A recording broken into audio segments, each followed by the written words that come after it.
السلام علیکم ورحمۃ اللہ وبرکاتہ۔ امید کرتا ہوں کہ آپ ٹھیک ٹھاک اور خوش پاش ہوں گے۔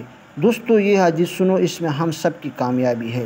حضور اقدس صلی اللہ علیہ وآلہ وسلم ایک مرتبہ صحابہ رضی اللہ تعالیٰ عنہ کی ایک جماعت کے پاس تشریف لے گئے اور دریافت فرمایا کہ کس بات نے تم لوگوں کو یہاں بٹھایا ہے؟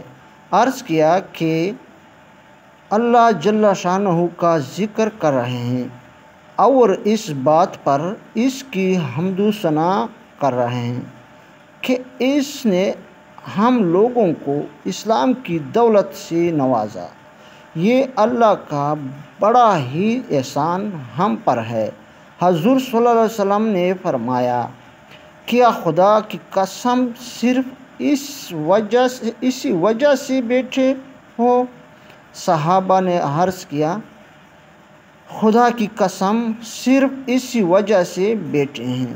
حضور صلی اللہ علیہ وآلہ وسلم نے فرمایا کہ کسی بدگمانی کی وجہ سے میں نے تم لوگوں کو قسم نہیں دی، بلکہ جبرائیل علیہ السلام میرے پاس ابھی آئے تھے اور یہ خبر سنا گئے کہ اللہ جل شانہ تم لوگوں کی وجہ سے ملائک پر فخر فرما رہے ہیں۔